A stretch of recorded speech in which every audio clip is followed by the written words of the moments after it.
عبر المريء. نعم. أصبح الغدد اللعابية هي موجودة بالفم، هي عبارة عن عدة مجموعات تحت اللسان وجانب اللسان. إذن هي تصب مفرزاتها اللعابية في الفم في أولا، الفم مشان تعمل على ترطيب كما ذكرت.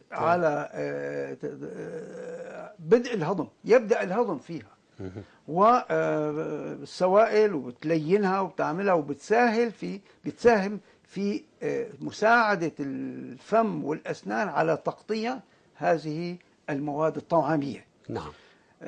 في غدة ثانية اسمها الكبد، وهي غدة ملحقة أيضا بجهاز الهضم، غدة ضخمة جدا ووظيفتها كبيرة جدا ومهمة جدا جدا، وأمراضها كثيرة وكبيرة. فهي كمان ملحقة في جهاز الهضم. موقعها أين موقعها يكون؟ تقع في البطن تحت الحجاب الحاجز من القسم الأيمن، إذن في الجهة اليمنى في من الجهة البطن. اليمنى من أعلى البطن تحت الحجاب الحاجز.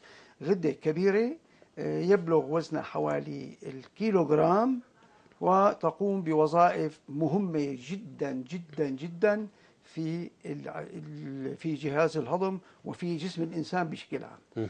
هناك غدة أخرى كمان مهمة اسمها غدة البنكرياس. نعم. وتقع خلف المعدة، وتقوم أيضا بإفراز مواد ضرورية جدا لعمل الجهاز الهضمي. نعم. هذا من الناحية. أصبح قسمنا أنبوب الهضم إلى جهاز الهضم إلى قسمين: أنبوب الهضم أولا، والغدد الملحقة بجهاز الهضم. نعم. هذا من الناحية التشريحية. نعم. إذا بدنا نرجع عاد الوظائف، كل وظيفة من الوظائف هذول لكل واحد له تفصيلاته وله مواضيعه الكثيرة جدا جدا، وفي شغلات بنعرفها وفي شغلات لسه لهلا العلم لم يكتشفها، لماذا يحدث كذا ولماذا نعم. لا يحدث. ولكن نحن دكتور صبحي سنلقي الضوء على بشكل مختصر ومبسط للسادة المشاهدين على كل جزء من هذه الأجزاء التي ذكرتها، سواء كان يتعلق بالأنبوب الهضمي أو حتى بالغدد الملحقة. ولكن نبدأ بأهم الأمراض الأكثر شيوعا في الجهاز الهضمي، سواء كان في القسم المتعلق بالغدد أم بالأنبوب الهضمي. ونبدأ بالأنبوب الهضمي، وكما ذكرت القسم الأول أو الأقسام العليا وهي الفم والمريء. نبدأ بهذه الأقسام، الأمراض الأكثر شيوعا. هو هدول أمراضهم ما كثير شائعة، يعني أمراضهم خطيرة. وهذا مثلا أمراض الفم والكذا بيصيبوا الفم أمراض كثيرة، منها الالتهابات، منها الفطور، منها القلاع، منها هذه الأمراض الأورام. إلى أي حد يمكن أن تؤثر على عملية الهضم كوننا نتحدث هذه عن الجهاز الأمراض الهضمي؟ لا تؤثر كثيرا. المري كمان، إذا أجينا للقسم الثاني المري عبارة عن أنبوب يوصل اللقمة الطعامية من الفم إلى المعدة. نعم. إنما بمقدمتكم قلتوا المعدة بيت الداء. الحقيقة هي بيت الداء، صح، المعدة بيت الداء. للمعدة أمراض كثيرة ومهمة. حتى الناس بيقولوا على جهاز الهضم هو المعدة، بيقول شلون معدتك. ولذلك أمراض المعدة كثيرة ومهمة ومزعجة أحيانا للمريض، وأعراضها أحيانا مزعجة وكثيرة متواترة. طيب دكتور صبحي، أهم مرض فيها نعم، هو القرحة الهضمية، القرحة الهضمية. نعم. ألسرز. فالقرحة الهضمية هي عبارة عن تقرح في الغشاء المخاطي لأحد أقسام المعدة. حتى المعدة إلى عدة أقسام. إلى القسم الأول المتصل بالمري بنقول منطقة اتصال المعدة بالمري. نعم. أو الفؤاد. نعم. بعدين المعدة جزء بشكل المعروف مثل القربة، فمنقسمها لثلاث أقسام: قسم علوي بنقول له قاع المعدة، وقسم متوسط بنقول له جسم المعدة، وقسم سفلي قبل البواب بنقول له غار البواب، وبعدين بيجي عنا البواب. لكل قسم من هذه الأقسام منطقة الفؤاد ومنطقة القاع ومنطقة الجسم ومنطقة الغار ومنطقة البواب، يعني المعدة إلى 5 مناطق أقسام. لكل واحدة منها أمراضه الخاصة به. طيب. أهم مرض بيطلقوه عليه من كل الأقسام هو القرحة الهضمية. القرحة الهضمية. نعم. أصبح الناس تشتكي في الغالب من القرحة وبيخافوا من مرض القرحة وبيعملوا حميات وبيعملوا كذا وبيعملوا أدوية وشغلات هذا كثيرة كلها تنصب على المرض الرئيسي اللي هو القرحة الهضمية. طيب دكتور صبحي، سنستمر بالحديث بشكل مفصل أكثر عن القرحة والأسباب والوقاية والعلاج، ولكن اسمح لنا أن نتوقف الآن مع تقرير لنلقي فيه نظرة سريعة على موضوع حلقتنا لهذا اليوم، ونعرف المشاهدين أيضا بالجهاز الهضمي. مشاهدينا، نعود إليكم بعد هذا التقرير.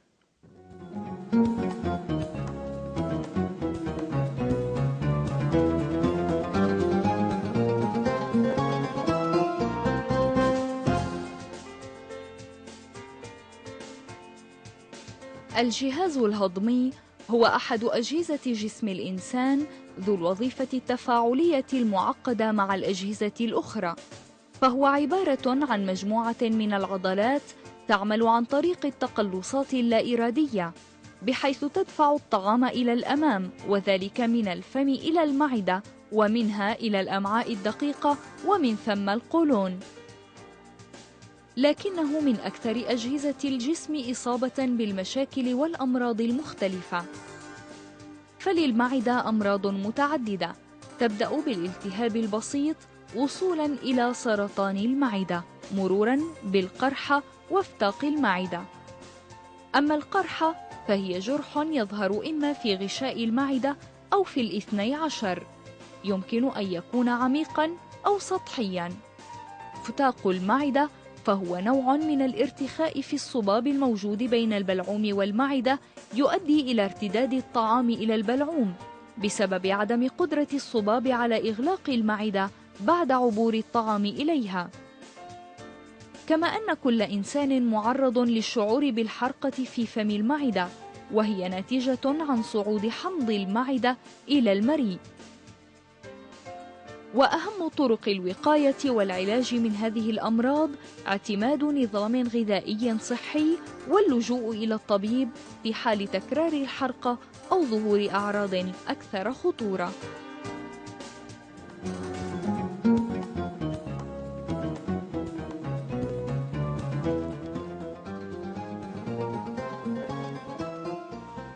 دكتور صبحي، تابعنا التقرير وعرفنا المشاهدين بنظرة سريعة حول الموضوع، وهو كما ذكرنا أمراض الجهاز الهضمي. كنا نتحدث قبل التقرير على موضوع أو مرض القرحة المعدية كما تفضلت حضرتك.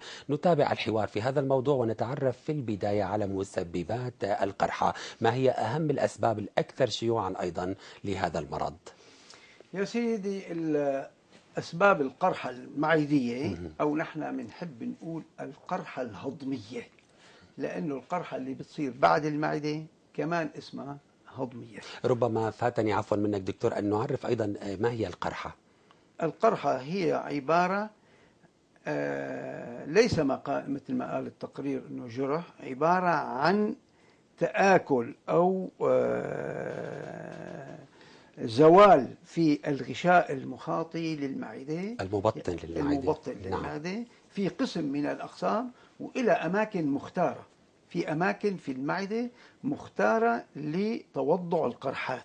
هلا بنحكي عليها. نعم. لننتقل لأسباب القرحة الهضمية. نعم. من أهم الأسباب القرحة الهضمية الوراثة. هناك الوراثة الواضحة جدا في القرحة الهضمية. هناك جديدة. عائلات عندهم الأب والابن والكذا، هذا عنده قرحة وهذا قرحتين وهذا اجى مرتين وهذا على طول تتكرر عندهم. في عائلات ما بيشوفوها، ولذلك هناك العامل الوراثي لدى بعض العائلات أو بعض الأشخاص إنه هن عندهم معرضين لهذا. وهذا العامل الوراثي يأتي من عوامل عدة، أهمها الوراثة، وراثة عدد الخلايا الجدارية التي تفرز الحمض في المعدة. فلان من الناس عنده بمعدته 1,000,000 خلية جدارية تفرز حمض كلور الماء HCl. نعم. وهناك واحد آخر أو من عائلة أخرى ورثان بالوراثة من عائلته ومن أهله 2,000,000 خلية تفرز أيضا فاللي حمض عنده كلور الماء. وراثة مليونين خلية عنده استعداد لأن يكون كمية الحمض كلور الماء المفرز في المعدة أكبر، ولذلك إمكانية حدوث القرحة أكثر. أصبح الوراثة من أهم العوامل التي تؤهب للإصابة بالقرحة الهضمية. نعم. الوراثة وخاصة وراثة زيادة في نشاط وكمية إفراز حمض كلور الماء. نعم. أصبح في ناس مستهدفين وفي ناس ما مستهدفين في تعرضهم للقرحة الهضمية تحت عنوان الوراثة. نعم. والوراثة كما ذكرت تحدد عدد الخلايا عدد المفرزة الخلايا، ل وبعدين HCl أو حمض كلور الماء. نشيطا. هذا الوراثة هي، والأعصاب كمان.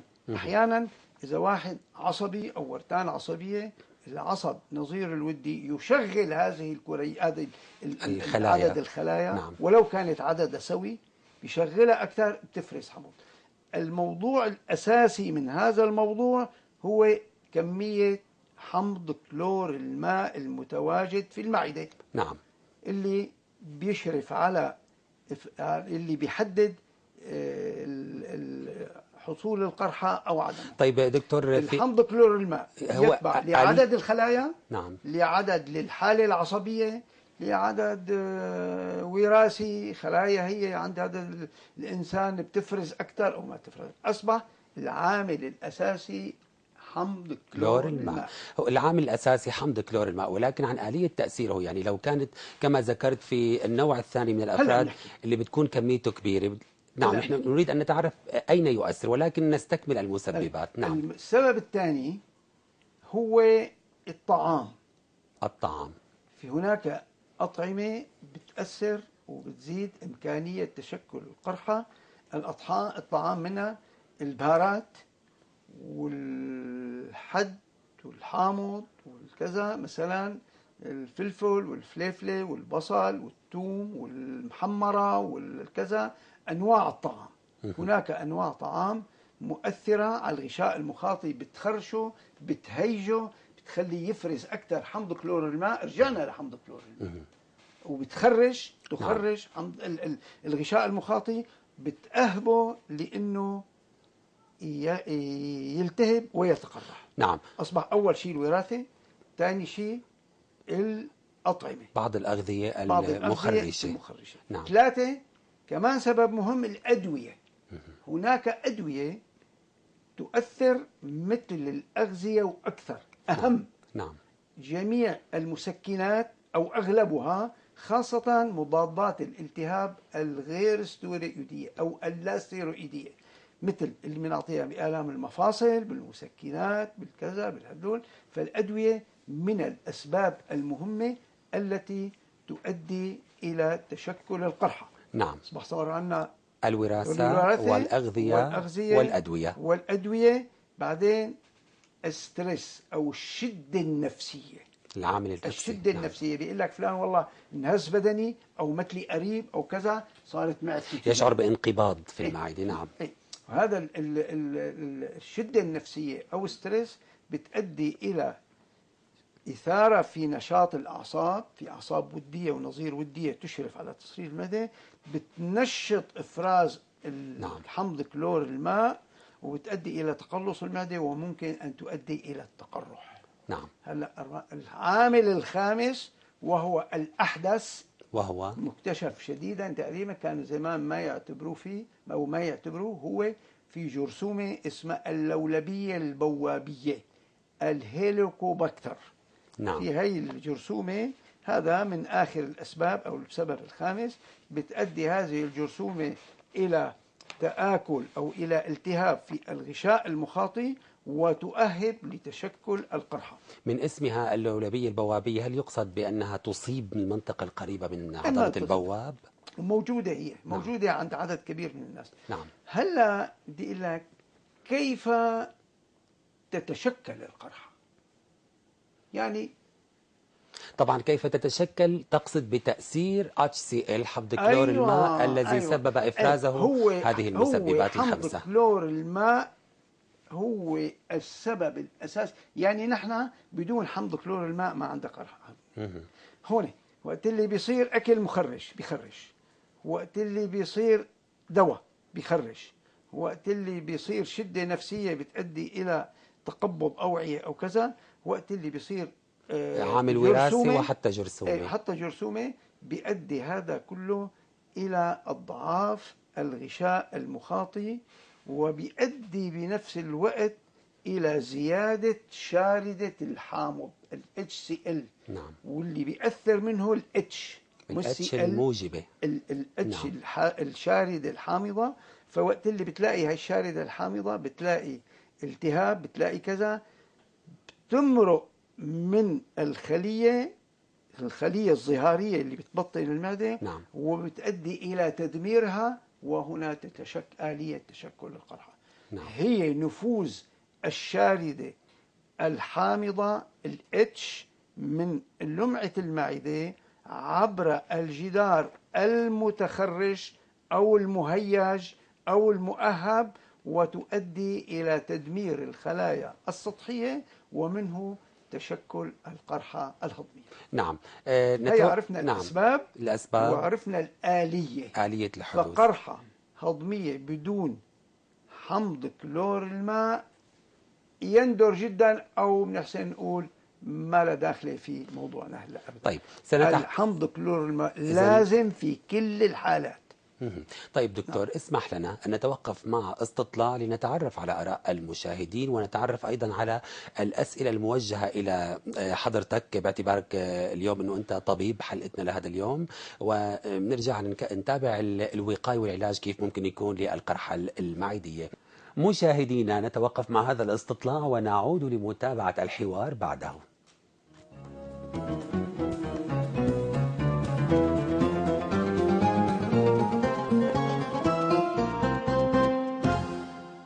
برأيك تناول الماء بكثرة أثناء فترة الإفطار ممكن يأثر على الجهاز الهضمي والمعدة؟ أكيد، لأنه الماء بعد الأكل مباشرة بيأثر، مو بس برمضان، غير رمضان مفروض يعني ما ياكل، يعني يشرب مي بعد الأكل مباشرة، ساعة ونص ما عليه شيء. الافطار عادة لازم واحد ما يكتر من المي كثير، لأنه المعدة يشرب الشوربة أو 3 قطع من التمر أو شوربة بتساعد على العصيرات الهضمية. الماء، كثرة الماء، عرفت شلون؟ بعد الافطار ما بتاثر على المعده، وبالعكس هذا لانه احنا عم يجينا رمضان بوقت الصيف، فاذا معناتها الجسم بحاجه للماء، عرفت شلون؟ وللاملاح طبعا. لا بالعكس، لانه الماء هي كل شيء للجسم. شو أكثر العادات اللي بتأثر على الجهاز الهضمي والمعدة برمضان؟ المي زيادة، واللهم صل على النبي، والأكل الأكل الزايد. طبعا أكثر العادات اللي تأثر على المعدة والجهاز الهضمي برمضان هي شرب الماء بكثرة عند الإفطار، والشغلة الثانية الناس مثلا يكون صايم ياكل بشراهة أكثر.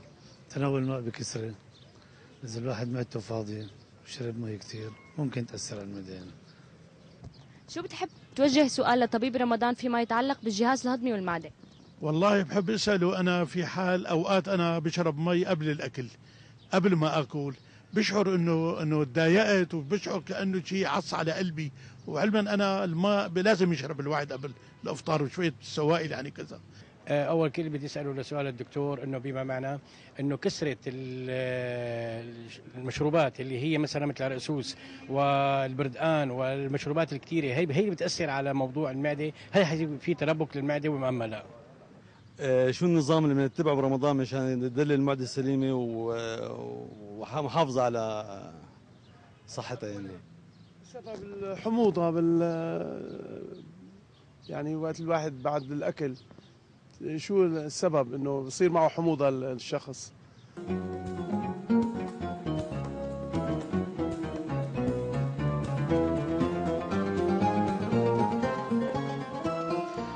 تابعت دكتور صبحي الاستطلاع. في البداية، ما رأيك بما ورد؟ هل لبست هناك ثقافة صحية لدى المشاهدين؟ اللي تفضلوا فيه السادة المشاهدين عن الماء صحيح تماما. نحن نقول لزائدي الوزن، اللي بده يعمل ريجيم يخفف وزنه، شراب كاسة أو كاستين مي قبل الأكل بتفيدك في تنزيل الوزن. معنى ذلك أنها بتعبي معدتك وبتقلل شهيتك، يعني هي بتأذي المعدة، فنحن بنستخدمها وقت اللي بدنا اياها تأذي المعدة منشان نخفف كمية الأكل. ما في شك أبدا أن كمية المياه قبل الأكل هي بتعطل عملية الهضم وبتشوش عملية هل الهضم. تؤثر على الشهية أيضا دكتور؟ أكيد، لأن بتمدد العصارات الهاضمة وبصير تأثير العصارات الهاضمة على المواد الطعامية أقل. نعم. أحيانا نحن هذا بيبقى مطلوب في عملية الرجيم. فاللي تفضل في السائل عين الحقيقة أنه بتأذي مضبوط. نحن إذا بدنا ما تأثر على عملية الهضم برمضان، مثلا رمضان جاينا، فبياخد واحد كمية قليلة من الماء وبياكل بشكل بطيء وبياخد شوية هذا كميات معتدلة، وبعد ما يخلص أكل بساعة بساعتين ممكن إذا ياخد ماء أو سوائل بكميات مجزأة وقليلة شوي شوي. ما في شك أنه مفيدة جدا هي، بس تعباية المعدة دفعة واحدة فيها يؤدي إلى سوء الهضم قطعا. طيب أحد الأسئلة أيضا كثرة المشروبات مثل العصير البرتقال والعرق سوس، هل تؤثر أو تؤدي إلى تلبك معوي؟ أكيد كمية كبيرة أكيد بتؤدي إلى من السوائل وليس الأطعمة. نفس الشيء، هي العصائر هي عبارة عن ماء ومواد ذائبة فيها. فالحقيقة أنه كمية كبيرة تؤثر وتؤدي إلى سوء هضم.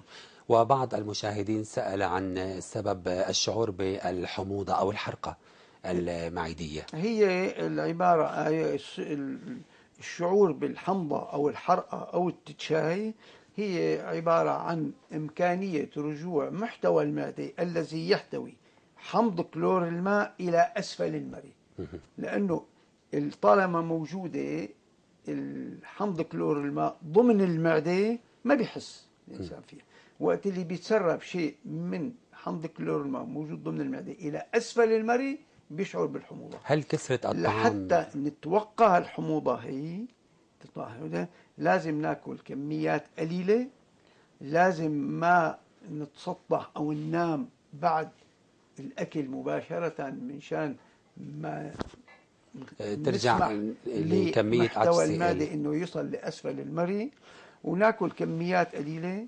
وكميات المعدة ما بتحب تكون فاضية، بتاكل بعضها وبتتقرح، وما بتحب تكون مليانة، بتتملى كثير وبيطلع الزائد إلى أسفل المريء وبيشعر هذا. أصبح مكافحة الحموضة أو الوقاية من الحرقة أو الحمضة تتلخص بأنه يأكل واحد كميات كبيرة وما يتسطح أو ينام بعد الأكل مباشرة، ويتقي بعض المواد المخرشة. نعم. مثل البهارات والبصل والثوم والحمض واللبن المطبوخ وهكذا من اللي بتخرج وبتؤدي إلى زيادة الإفراز. الإفراز في شيء بيزيد إفراز الحمض، وفي شغلات تسمح برجوع الحمض من المعدة إلى أسفل المريء. نعم. فهدول العاملين إذا خففنا من إفراز الحمض أو ضمننا عدم إفراز حمض زيادة وخففنا من العوامل التي تسمح للحمض المتواجد في المعدة بالرجوع إلى أسفل المريء، فمنكون هيك وقينا نفسنا من شر الشعور في الحمضة و طيب دكتور، في الحقيقة يعني داهمنا الوقت، هل هناك نصيحة سريعة للمصابين بالقرحة وبأمراض الجهاز الهضمي بشكل عام؟ الحقيقة القرحة المعدة بصورة عامة ما بتحب انه تكون مليانة كتير. نعم. بس تمتلى كتير بده يصير ارتجاع لأسفل المريء. فالنصيحة انه واحد يأكل كميات قليلة ومرات متعددة. نعم. والنصيحة الثانية انه واحد ينظم اوقات وجبات الطعام. اصبح يأكل كميات قليلة ومتعددة، عدم تنظيم أوقات وجبات الطعام، بعدين تجنب يمكن عدم شرب الماء قبل نعم. الأكل. والمأكولات نحن هي بنعملها المحرشة. دواء، نعملها علاج للي بدهم ينزلوا وزنهم وبدهم يمنعوا معدتهم إنه تشتغل. نعم. فشرب الماء كثير بيؤدي إلى تمديد العصارات عصارات الهاضمة، سوء هضم. نعم. كميات كبيرة بتضايق، مرات عديدة، يعني واحد ياكل ويرد ياكل أحسن ما نعم. ياكلون دفعة. طبعا دكتور، وما يتسطح مباشرة بعد الطعام. نعم، نكون بذلك قد وصلنا إلى نهاية حلقة اليوم من فوائد طبية، والتي كانت تحت عنوان أمراض المعدة والجهاز الهضمي. طبعا نحن أخذنا مقتطفات من بعض النصائح واستعرضنا المسببات وطرق الوقاية والعلاج. في الختام لابد من أن أتوجه بالشكر الجزيل لك الدكتور صبحي عيون، حضرتك اختصاصي بالأمراض الداخلية وأمراض الجهاز الهضمي، وأيضا عضو الهيئة التعليمية في كلية الطب في جامعة دمشق. شكرا لك.